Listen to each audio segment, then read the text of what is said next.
आपका फोकस आत्म कारक के ऊपर है, अगर आपका फोकस उससे रिलेटेड कार्यों के ऊपर है, तो आप अपने लाइफ में बहुत कुछ अचीव कर सकते हैं। जैसे एग्जाम्पल, किसी ने पूछा, भाई ज्योतिष का क्या कॉम्बिनेशन हो सकता है, मैं ज्योतिष कर सकता हूँ, पढ़ सकता हूँ क्या, मैं एस्ट्रोलॉजर बन सकता हूँ। अब अलग अलग जगह से चेक करते हैं, लग्न से चेक करेंगे आपका एफर्ट कहाँ जा रहा है जी, जो कॉम्बिनेशन है। मून से चेक किया, प्रारब्ध से क्या लेकर के आ रहा है, क्योंकि लग्न दिखाएगा एफर्ट कहाँ जा रहा है, मून दिखा रहे हैं प्रारब्ध से क्या लेकर के आ रहे हैं। आत्मकारक से उसी कॉम्बिनेशन को आप चेक करते हो, क्या आपकी आत्मा उस पर्टिकुलर कार्य को करके खुश है। नमस्कार दोस्तों, welcome to Venus Astro. Venus Astro में आपका स्वागत है। अ, आज एकदम अलग से हट करके किसी टॉपिक पे बात करने वाले हैं। ये सीरीज नहीं, ये भी सीरीज शुरू होगी, बट मैंने सोचा कि इसकी इंट्रो अभी दे दी जाए। बहुत दिनों से लोग बात कर रहे थे कि हाईएस्ट डिग्री, लोएस्ट डिग्री, आत्मकारक, अमत्य कारक, जेमिनी सूत्र, इस पे कुछ बात हो। तो मैंने सोचा कि एक वीडियो इस पे बनाते हैं। और थोड़ी ट्रैवल व्यस्तता की वजह से मुंबई भी जा रहा हूँ मीटअप के लिए, तो उसकी वजह से थोड़ा डिले हो रहा है नक्षत्रा सीरीज शुरू करने में। उसको भी शुरू करना है। ठीक है, तो आज का जो टॉपिक है वो आत्मकारक को लेकर के है कि कैसे समझें आत्मकारक, रिजल्ट कैसे उसका पकड़ें कि क्या रिजल्ट होना चाहिए। जब हम जैमिनी की बात करते हैं, पराशरी से जैमिनी की तरफ जाते हैं, और ये जैमिनी नहीं है, पहले तो ये क्लियर कर दूं। जब आप बृहत्पराशर होरा शास्त्र पढ़ेंगे तो उसमें पूरा एक चैप्टर डेडिकेटेड है आत्मकारक, अमत्य कारक, सारे कारकों के बारे में, और उसको आप जरूर पढ़ें। तो ये भ्रम हट जाएगा कि जैमिनी, क्योंकि ये दोनों ऋषि जो हैं बातें एक ही कर रहे हैं। एक ने जो है बहुत संत के रूप में बहुत एलोबरेट करके चीजों को लिखा है, और जैमिनी ऋषि बड़ी स्ट्रेट फॉरवर्ड बातें करते हैं, ऐसा ऐसा होगा तो ऐसा होगा। इसलिए वो प्रेडिक्शन में बहुत इजीली आपको बहुत काम भी करता है। जब हम आत्मकारक की बात करते हैं, हम हाईएस्ट डिग्री प्लैनेट की बात करते हैं। सबसे पहले कारक वर्ड को समझिए। कोई किसी चीज का कारक है मतलब वो रिप्रेजेंट कर रहा है कि उसके लिए वो रिस्पॉन्सिबल है। तो अलग अलग कारक होते हैं, स्थिर कारक होते हैं, नैसर्गिक कारक होते हैं, चर कारक होते हैं। अभी हम चर कारक की बात करें, चलता फिरता मूवेबल कारक। तो क्वेश्चन उठता है, क्या इस लाइफ में मूवेबल कारक, वो कारक जो है मूव मूव करेंगे, एक के बाद दूसरा कोई प्लैनेट हो जाएगा। जब हम कहते हैं चर कारक, हम बोल रहे हैं अलग अलग लाइफ टाइम में आपको अलग अलग कारक मिलते हैं। जैसे फॉर एग्जाम्पल, इस जन्म में हो सकता है कि आत्मा के कारक जुपिटर हो, और अगले जन्म में उसी आत्मा के कारक सन हो जाए, मरकरी हो जाए। तो अगर इस दृष्टिकोण से देखेंगे तो आपको ये समझना जरूरी है कि आत्मकारक है क्या, और इस जन्म में जो प्लैनेट आत्मकारक मिले हैं वो क्या इंडिकेट कर रहे हैं और कैसा रिजल्ट देंगे। हाईएस्ट डिग्री प्लैनेट मैंने कहा, तो आप सारे प्लैनेट को देख लीजिए, उनको क्रमवत सजा लीजिए, किसकी डिग्री कितनी है। हम लोग राहु को लेके चलते हैं, तो मैं उसको इंक्लूड करूंगा, क्योंकि जब चर कारक, और चर मतलब मूवेबल, और कारक मतलब जिसकी डिजायर हो उससे रिलेटेड रिजल्ट देने की, और जब डिजायर की बात हो तो आप राहु को एक्सक्लूड नहीं कर सकते। केतु को एक्सक्लूड करते हैं, उनकी कोई डिजायर नहीं है, सिर्फ मोक्ष चाहिए। तो वो कारक में, चर कारक में नहीं आते, 8 आते हैं। राहु की जो डिग्री दिख रही है आपको, उसमें आपको माइनस कर देना है। मान लीजिए डिग्री दिखाई दे रही है 14 डिग्री, 30 में से माइनस कर दीजिए 16 डिग्री, उसके बाद उसको लिख लीजिए क्रमवद में कि 16 डिग्री में वो कहाँ फिट आ रहे हैं। जो सबसे हाईएस्ट है, मान लीजिए 29 डिग्री है, 25 डिग्री है, जो हाईएस्ट है, हो सकता है 10 डिग्री हाईएस्ट हो, बाकी सब उसके नीचे है। तो ये जो डिग्री, जो हाईएस्ट डिग्री प्लैनेट है, इसी को हम लोग आत्मकारक बोलते हैं। आज आत्मकारक बात कर रहे हैं, फिर अमावत्य कारक पे बात करेंगे, भातृकारक, मातृकारक, सारे कारकों पे हम लोग बात करेंगे। लेकिन आज जो बात हो रही है वो हाईएस्ट डिग्री प्लैनेट की बात हो रही है। व्हाट इज हाईएस्ट डिग्री, और किसी प्लैनेट को हाईएस्ट डिग्री क्यों मिला, क्वेश्चन ही उठता होगा मन में। यही प्लैनेट हाईएस्ट डिग्री क्यों है, कई जन्मों में प्रोग्रेस करते हुए वो प्लैनेट आज हाईएस्ट डिग्री को प्राप्त किया है।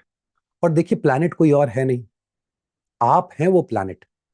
आपके चार्ट के 9 ग्रह जो हैं वो आप खुद ही हैं। जब नॉलेज की बात होती है, आप जुपिटर हैं। जब लग्जरी की बात आती है, आप वीनस हो जाते हैं। मृत संजीवनी की बात आती है, आप वीनस हो जाते हैं। जब तार्किक शक्ति की बात आती है, बोलचाल की बात आती है, कम्युनिकेशन की बात है, आप बुद्ध हो जाते हैं। तो आपके चार्ट में अगर बुद्ध की स्थिति अच्छी नहीं है, तो मतलब आपकी स्थिति अच्छी नहीं है। तो over the period of different life times I am talking about, कई जन्मों में प्रोग्रेस करते हुए आज एक ग्रह जो है वो हाईएस्ट डिग्री को मिला है उनको, कि ये आत्मकारक है। आत्मा का कारक, जब आप अलग अलग रिजल्ट को देखेंगे, तो आत्मकारक का एक ही मतलब होता है, क्या आपका सोल उस चीज से अपने आप को अटैच फील करता है, क्या वो करना चाहता है वो काम। क्वेश्चन उठता है, सोल क्यों करेगा जी काम। लोग बोलते हैं ना सोल मेट, मैं बोलता हूँ सोल की कोई मेट वेट नहीं होता है। क्योंकि सोल की सोल जर्नी होती है, SOUL की SOLE सोल जर्नी होती है। इस जर्नी में उसकी डिजायर क्या हो सकती है? क्योंकि कारक की मैं बात करूं, चर कारक है, डिजायर है। आत्मा की डिजायर हमेशा नॉलेज को लेकर के होती है, क्योंकि नॉलेज जो है वो मोक्ष के मार्ग पे लेकर के जाता है। तो जो प्लैनेट आपकी कुंडली में आत्म कारक बने बैठे हैं, वो ये इंडिकेट कर रहे हैं कि इससे रिलेटेड नॉलेज अगर आप गेन करते हैं, उसमें इन्वेस्ट करते हैं, तो इस लाइफ टाइम में मोक्ष के रास्ते पे certain percentage, could be 0.001%, could be 5%, अभी नहीं पता, वो चार्ट देख करके आप बता सकते हैं, D1 D9 देख करके, उतना आप प्रोग्रेस कर रहे हैं। क्योंकि मोक्ष कोई एक लाइफ टाइम का नहीं है कि काम किया और मोक्ष मिल गया। इट्स नॉट लाइक कि सुबह गए और शाम में दिहाड़ी मजदूर की तरह 300 लेके आ गए और चूल्हा जलाया और खाना पका रहे हैं। बहुत लॉन्ग प्रोसेस है। इसमें आपको आत्म कारक, और सारे कारक आपको हेल्प करते हैं, लेकिन आत्म कारक आगे से लीड करता है। ये अगर आप ये समझ जाएंगे कि आत्म कारक आगे से लीड कर रहा है, तो आपको ये समझ में आना चाहिए कि अगर आपका फोकस आत्म कारक के ऊपर है, अगर आपका फोकस उससे रिलेटेड कार्यों के ऊपर है, तो आप अपने लाइफ में बहुत कुछ अचीव कर सकते हैं। जैसे एग्जाम्पल, किसी ने पूछा, भाई ज्योतिष का क्या कॉम्बिनेशन हो सकता है, मैं ज्योतिष कर सकता हूं, पढ़ सकता हूं, क्या मैं एस्ट्रोलॉजर बन सकता हूं? अब अलग अलग जगह से चेक करते हैं। लग्न से चेक करेंगे आपका एफर्ट कहां जा रहा है जी, जो कॉम्बिनेशन है। मून से चेक किया प्रारब्ध से क्या लेकर के आ रहा है, क्योंकि लग्न दिखाएगा एफर्ट कहां जा रहा है, मून दिखा रहे हैं प्रारब्ध से क्या लेकर के आ रहा है। आत्म कारक से उसी कॉम्बिनेशन को आप चेक करते हो, क्या आपकी आत्मा उस पर्टिकुलर कार्य को करके खुश है। हो सकता है आपका इंटेंशन ज्योतिष पढ़ के कंसल्टेशन और क्लासेस के माध्यम से पैसा कमाने को, लेकिन आपकी आत्मा को वो नहीं चाहिए, ज्योतिष का नॉलेज चाहिए। तो अगर आपका आत्म कारक आपके ज्योतिष वाले कॉम्बिनेशन में फिट बैठ रहा है कि हाँ आप एस्ट्रोलॉजी पढ़ सकते हैं, फॉर एग्जाम्पल 8th हाउस को एस्ट्रोलॉजी से देखते हैं, अकल्ट साइंसेस से कोई रिलेशन अगर 8th हाउस से बन रहा है, तो आपकी आत्मा की डिजायर है कि आप इस जन्म में उस नॉलेज को गेन करें और उस रास्ते आप प्रोग्रेस करें। बहुत सारी चीजों को एनालाइज करना होता है एक कारक को एनालाइज करने के लिए। पहला, प्लैनेट कौन है, किस भाव में बैठा है, कौन सी राशि में बैठा है, किस नक्षत्र में है, किस नक्षत्र पदा में है। उसके बाद आप देखते हैं D1 D9 D10, अलग अलग वर्गस, बाकी D30 D60 आप सब देखिए, इसमें इनकी डिजायर क्या है, कहां आपको सपोर्ट कर रहे हैं। फॉर एग्जाम्पल D9 में आत्मकारक मेजर रोल प्ले कर रहे हैं आपके मैरिज में, फॉर एग्जाम्पल, और उनकी स्थिति वहां खराब है। आत्मकारक जो है वो बैठे हुए हैं 6th हाउस में, 8th हाउस में, कहीं पकड़ लीजिए 6 8 12 में। 6 8 12 में महर्षि पराशर कहते हैं कि अच्छा नहीं होता है। ठीक है, उसको हम लोग फिर बोलेंगे काराकांक्षा है, बोलने के लिए कि उसको बोलते हैं काराकांक्षा है, आत्मकारक जहां बैठा हो। तो आपने देख लिया कि आत्मा जब D9 में जा रहा आत्मकारक, तो उसकी स्थिति अच्छी नहीं है। मान लीजिए शत्रु राशि में है, नक्षत्र भी बढ़िया नहीं है। तो आप कह सकते हैं कि मैरिज और रिलेशनशिप की जहां तक बात है, इस जीवन में आत्मा को उससे रिलेटेड बहुत इंटरेस्ट नहीं है, तो पॉजिटिव रिजल्ट नहीं मिलेगा।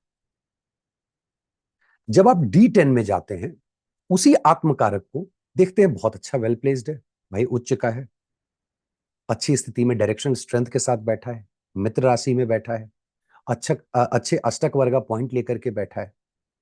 सेम आत्मकारक जो आपको D9 में मैरिज से रिलेटेड, रिलेशनशिप, मैरिज नहीं, रिलेशनशिप से रिलेटेड आपको इश्यूज दे रहे थे, वही आत्मकारक आपको वहां पे अच्छा रिजल्ट दे रहे हैं। अब क्वेश्चन उठता है, क्या आत्मकारक आपको अच्छा रिजल्ट देंगे, और कैसे देंगे, कैसे समझेंगे कि इसका रिजल्ट आएगा कैसे? कहा भाई आत्मकारक और अमत्य कारक ये दोनों D9 या D10 में कहीं पे अगर मिल जाए तो राजयोग बना रहे हैं। D1 D9 D10 में आपको राजयोग मिलेगा, आपको बहुत अच्छा फल मिलने वाला है। क्वेश्चन उठता है कैसा फल मिलेगा, ये अपने आप में बहुत बड़ा क्वेश्चन है। D10 फॉर एग्जाम्पल, आत्मकारक अच्छे कंडीशन में बैठे हुए हैं, अमत्य कारक के साथ राजयोग बना रहे हैं। अमत्य कारक विल इंश्योर कि आप अपनी एनर्जी उस डायरेक्शन में लगाए, आत्मकारक उससे रिलेटेड नॉलेज गेन कराएंगे, आपको इंटरेस्ट रहेगा नॉलेज गेन करने में। अब इसको अलग अलग प्लैनेट के माध्यम से पकड़ लेते हैं। जुपिटर है, अगर जुपिटर की मैं बात करूं तो हायर एजुकेशन हो, या फिर आपको अकल से रिलेटेड कोई नॉलेज हो, गुरु से मिला हुआ कोई ज्ञान हो। नाइन्थ हाउस, काल पुरुष में नाइन्थ हाउस को वो करते हैं, तो सेट ऑफ रूल्स भी है, ज्ञान के कारक हैं। तो ऐसा व्यक्ति जिसका जुपिटर आत्मकारक है, और मैं प्लानट में बहुत डिटेल में नहीं जा रहा हूं क्योंकि बहुत सारे कारक को हम लोग यहाँ पे कारकत्वों को पकड़ करके और डिटेल में बना सकते हैं, कभी बनाऊंगा हर एक प्लानट जो आत्मकारक है, क्योंकि ये सीरीज तो चलते रहेगी सालों, और इसी में आपको साल 2 साल में सब सीखना है। तो जुपिटर जब आत्मकारक हो जाए तो व्यक्ति को ज्ञान के पीछे जाना चाहिए, और जो ज्ञान है वो वैदिक ज्ञान है। ध्यान रखिएगा कि जुपिटर वैदिक ज्ञान, वेद वेदांग को दिखाते हैं, वो पढ़ना चाहिए आप। मान लीजिए सन है, और मैं एक एक दो दो आपको बता रहा हूं। इस जीवन में पिता से जो ज्ञान मिलता है वो आपके लिए सबसे इंपॉर्टेंट है। हो सकता है आपके पिताजी से संबंध अच्छे नहीं हो सकता है आत्मकारक जो है वो नाइन्थ हाउस में बैठे हुए हों, लेकिन गणाति कारक भी बैठे हुए हैं, और वहां पे आपके पितृकारक भी बैठे हुए हैं, और ये सब हौच पौच हो रखा है, आप बहुत परेशान है। बट याद रखिएगा मेरी बात, पिताजी से जो ज्ञान आपको मिला है, और सरकार का जो सेट ऑफ रूल्स है जिसको आप फॉलो करते हैं, आपके बॉस से जो ज्ञान मिल रहा है, वो आपके लिए अमूल्य है। उसको पकड़िए और आगे चलिए, वही आपको मोक्ष के रास्ते पे 1-8% का प्रोग्रेस देगा।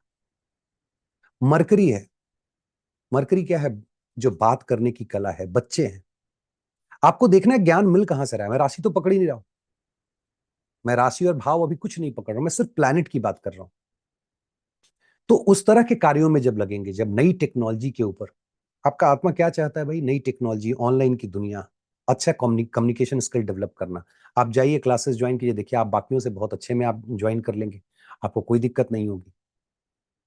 तो ये सारी चीजें आप वहां से देख सकते हैं। मान लीजिए आपके मार्स हैं, मार्स में हमेशा कहता हूं वॉरियर हैं, करेजियस हैं, आपको इंजीनियरिंग का स्किल भी देते हैं, फायर फाइटिंग का स्किल देते हैं। देखिए किसी का आत्मकारक अगर मार्स हो, भाव छोड़ दीजिए, ये जो चीजें मैं बता रहा हूं, इंजीनियरिंग हो, फायर फाइटिंग हो, आर्मी हो, डिफॉल्ट उसका इंक्लिनेशन होगा और वो उसमें अच्छा करेगा, अनटिल अनलेस कि आगे गनाती कारक आके कुछ प्रॉब्लम क्रिएट कर रहे हैं, लेकिन इंटरेस्ट जरूर होगा। अब आप देखिए, आत्मकारक हमेशा आपको बताता है कि आपकी डिजायर किस तरफ है, इंटरेस्ट किधर है, लेकिन लग्नेश की एनर्जी क्या वहां लग रही है? क्योंकि at the end of the day energy तो आपको लगानी पड़ेगी। अगर लग्नेश की एनर्जी कहीं और लग रही है, आत्मा की डिजायर कुछ और है, ऐसे ही लोगों को जीवन भर ये पता ही नहीं चल पाता है कि मुझे करना क्या चाहिए। आप जितने लोग देख रहे हैं, बहुत सारे लोग कंफ्यूज रहेंगे, सर नौकरी करूं, बिजनेस करूं, आर्मी में चला जाऊं, इंजीनियरिंग कर लूं, एमबीए कर लूं, विदेश चला जाऊं, क्योंकि उनके चार्ट में लग्नेश की एनर्जी कहीं और जा रही है।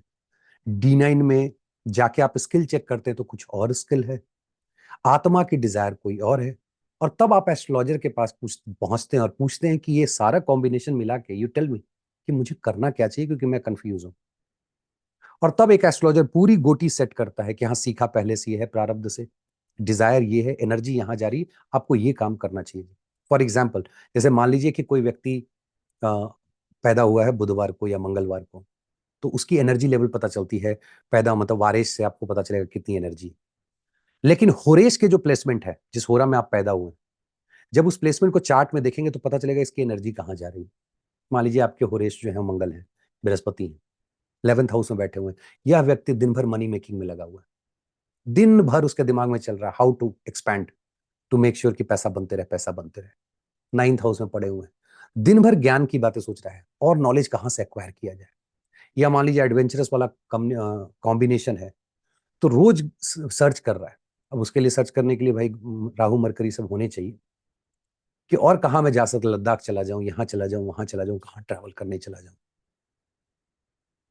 तो जिस तरह से मैंने बताया कि होरेश आपकी बताते हैं एनर्जी कहाँ लगेगी, उस तरह लग्नेश बताएंगे कि इस जीवन में आप एनर्जी कहाँ लगाने, और आत्मकारक बताएंगे कि आपकी डिजायर क्या हो। सैटर्न है आत्मकारक, क्या डिजायर है? जो अंडर प्रिविलेज लोग हैं उनकी सेवा आप कीजिए, उससे जो आपको पुण्य मिलता है या जो उसका जो फल आपको मिलेगा, वही आपको मोक्ष के मार्ग पे प्रशस्त करेगा, आपको सर्टेन परसेंटेज आगे लेकर के जाएगा। सबसे इंपॉर्टेंट कौन है? मार्स से मैंने बात कर ली, वीनस की बात करता हूं, तो वीनस अगर आपका आत्मकारक है, ऑब्वियसली आप लग्जरी के पीछे जाएंगे, higher knowledge, again Venus higher knowledge के लिए। सबसे इंपॉर्टेंट इसमें राहु है, आप में से किसी के चार्ट में अगर राहु आत्मकारक है तो राहु की एक ही डिजायर है, मोक्षा। क्यों? क्योंकि राहु की 7वीं दृष्टि पड़ रही है केतु के ऊपर, और Ketu is all about moksha. ऐसे व्यक्ति को इस जीवन में कष्ट तो होता है, और कष्ट के माध्यम से ही वो सीखता है कि मोक्ष ही जो है अल्टीमेट गोल है, और तब वो साधना स्पिरिचुअलिटी इस तरफ जाता है। अगर राहु आपके आत्मकारक है तो आप लकी हैं, क्योंकि राहु जैसे प्लैनेट जो मटेरियलिस्टिक प्लैनेट है, उनकी डिजायर जो है वो मोक्ष को लेकर के है। आपने अगर कैच किया होगा तो मैंने राहु के एस्पेक्ट की बात करी, तो आपके आत्मकारक जो भी हैं, आप उनके एस्पेक्ट को देखिए कहां पड़ रहा है। आत्मा की डिजायर उस चीज को लेके भी होगी। मान लीजिए मंगल आपके आत्मकारक है, उनकी दृष्टियां देख लीजिए, 4, 7, 8, देखिए कहां पड़ रही है। उस पर्टिकुलर भाव और राशि से रिलेटेड आत्मा की डिजायर है नॉलेज की। सेकेंड हाउस में food, finance, family, wealth, 11th में बैठ के देख रहे हैं। ऐसा व्यक्ति वो पढ़ाई पढ़ता है, वो नॉलेज गेन करता है, उसकी डिजायर रहती है कि वेल्थ एक्यूमुलेशन के लिए कोई सब्जेक्ट हो तो पढ़ लेता हूँ, फैमिली से रिलेटेड कोई सब्जेक्ट होगा वो पढ़ लेगा, फूड फाइनेंस में देखिएगा दिन भर वो आर्टिकल पढ़ रहा है। पढ़ने का मतलब नहीं किताबें, नॉलेज जहां से मिले मत बटोर लो वाली बात। 7th दृष्टि उनकी जो है वो 5वें घर पे, आपके आत्मकारक है। उनकी डिजायर क्या है? अपने कलीग के बारे में, अपने बच्चे के बारे में, नए प्रोडक्ट कैसे तैयार होंगे उस चीज को लेकर के, मंत्रा के बारे में। वो मंत्रा को नए तरीके से पेश करना चाहता है, डिजायर है, या तो वो नॉलेज गेन करे या अलग ढंग से कुछ बना करके लेकर के आए। उसमें उसका दिमाग बहुत चलता है, क्योंकि वो इंजॉय करता है उस चीज को। 8वां देख लिए, छठे, एनिमी को परास्त करने में उसके पास स्किल है। और ये जो आत्मकारक होते हैं, कई जन्मों में एक्सपीरियंस लेकर के तब आत्मकारक बने, और बाकी सारे प्लैनेट पीछे से उनको चेस कर रहे हैं। अगर आपने जुपिटर ट्रांजिट का वीडियो देखा होगा तो मैंने कहा कि ट्रांजिट के दिन जुपिटर आगे हैं, सन और वीनस पीछे हैं, उसके पीछे राहु, मंगल, ऐसे कुछ प्लैनेट्स हैं।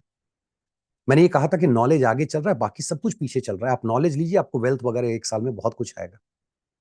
सिमिलरली मैं आत्मकारक की बात कर रहा हूं, आत्मकारक हाईएस्ट डिग्री है, बाकी प्लैनेट उनको फॉलो कर रहे हैं टू बिकम आत्मकारक इन नेक्स्ट लाइफ। बहुत ईजी है, जिस दिन आप डेथ चार्ट देख लीजिए, आपको आइडिया मिल जाएगा कि नेक्स्ट लाइफ में यह व्यक्ति किस प्लैनेट को लेकर के आत्मकारक के रूप में आने वाला है। ऐसा नहीं है कि पीछे वाला तुरंत इस बार बन गया। तो मान लीजिए जुपिटर हैं, उनके पीछे चंद्रमा है, अमत्य कारक है, तो अगली बार चंद्रमा बन जाएंगे। वहां भी डेथ चार्ट में ये इंडिकेट हो जाता है कि अगला आत्मकारक क्या, और वही आत्मकारक बताते हैं कि नहीं, आपको कहां पे एनर्जी लगानी है, क्योंकि वो उनका इंटरेस्ट है। अब अगर आत्मकारक को बाकी प्लैनेट्स, बाकी कारकों के साथ जोड़ के देखूं, तो सबसे इंटरेस्टिंग फर्स्ट और लास्ट होता है, आत्मकारक और धाराकारक, जो जो लोएस्ट डिग्री है। और लोगों का इंटरेस्ट भी उसी में है, भाई बता दो मैं कौन हूं, और स्पाउस के बारे में बता दो, जो सबसे कम डिग्री का है। तो आप अगर ऐसे करके देखो, नीचे से ऊपर की तरफ क्रमवत सजा सजा करके, तो नीचे वाला ऐसे देखता है और ऊपर वाला ऐसे नीचे करके देखता है। ऐसे ही समझ लो, यही संबंध है आत्मकारक और धाराकारक। मान लीजिए मेरा आत्मकारक कोई प्लैनेट है, वही प्लैनेट मेरे पार्टनर के चार्ट में धाराकारक हो, मेरा पार्टनर हमेशा मेरी तरफ ऐसे देखेगा। और ऐसे कौन देखता है नीचे से? जो सेवा में लगा हुआ है। जब मैं बोला वीनस चक्रा से आप देख सकते हैं कौन किसकी सेवा कर रहा है, उसका आप यहाँ पे कॉम्प्लीमेंट्री रिजल्ट देख सकते हैं। अगर मान लीजिए जुपिटर है, और वही जुपिटर आपके पार्टनर के चार्ट में धारा कारक है, वो आपकी सेवा में लगी हुई है, लगे हुए। रिवर्स, उनका आत्मकारक आप में धारा कारक बना हुआ, आप लगे हुए। ये इस कॉन्सेप्ट में बात करेंगे कि ये दोनों जो है बहुत इंपॉर्टेंट है, कि लाइफ में हम मैक्सिमम टाइम अपने पार्टनर के साथ निकाल देते हैं। इस आत्मकारक को अलग अलग वर्गा में ले जाकर के उसके राजयोगा को देखिएगा, कि भाई मातृकारक के साथ, अमत्य कारक के साथ क्या रिलेशन बना रहा है। गणाति कारक के साथ अगर बन गया, जीके के साथ, तो वहां पे दिक्कत आती है, बीमारी की आएगी, लॉस की आएगी। लेकिन मैं अपने एक्सपीरियंस से आपको बता रहा हूं, जितने चार्ट्स मैंने देखे हैं, आत्मकारक से आपको वेल्थ का बहुत असर नहीं पड़ता है डायरेक्टली, सब इनडायरेक्ट होता है नॉलेज के माध्यम से। ऐसा नहीं है कि आत्मकारक डायरेक्ट अपने पीरियड में आए और आपको रिजल्ट दे दी, आत्मकारक का की महादशा आ गई और आपने बहुत पैसा कमाना शुरू कर दिया। ऐसा नहीं होता है। वो आपको नॉलेज के माध्यम से उस लेवल पे लेके जाएंगे जहां से आप पैसा कमाना शुरू करेंगे।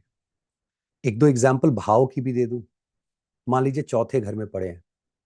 मैं हमेशा कहता हूँ हाउस ऑफ हैप्पीनेस आपका हार्ट दिखाता है, आप कितने प्योर हैं, आपका हार्ट कितना प्योर है।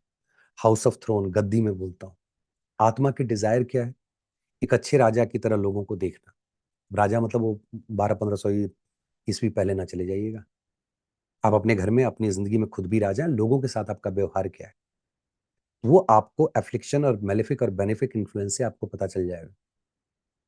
अगर चौथे घर में बैठे हैं तो आत्मकारक। फॉर्मल एजुकेशन में ऐसे व्यक्ति का बहुत इंटरेस्ट रहेगा, खुद की पढ़ाई में और दूसरों की पढ़ाई में भी। वो हमेशा वो व्यक्ति फॉर्मल एजुकेशन के बारे में बात करेगा। माता जी जो है वो सोर्स ऑफ नॉलेज बनेगी। घर परिवार में जो चीजें घटनाएं घट रही हैं वो सोर्स ऑफ नॉलेज उस व्यक्ति के लिए, उसी से वो अपने जीवन में प्रोग्रेस कर रहा है। जिसका आत्मकारक ही 7th में चला जाए तो रिलेशनशिप इस लाइफ में उसके लिए बहुत मायने रखता है। रिलेशनशिप को कितने अच्छे से वो निभाता है ये डिसाइड करेगा कि कितना परसेंट वो मोक्ष के मार्ग पे उसमें अग्रसर हो पाएगा, आगे जा पाएगा। तो ये भाव की मैं बात कर रहा हूं। इसी तरह आप नक्षत्र को पकड़ सकते हैं कि भाई अगर नक्षत्र मान लीजिए अश्विनी नक्षत्र, पहले नक्षत्र की बात कर लेता हूँ।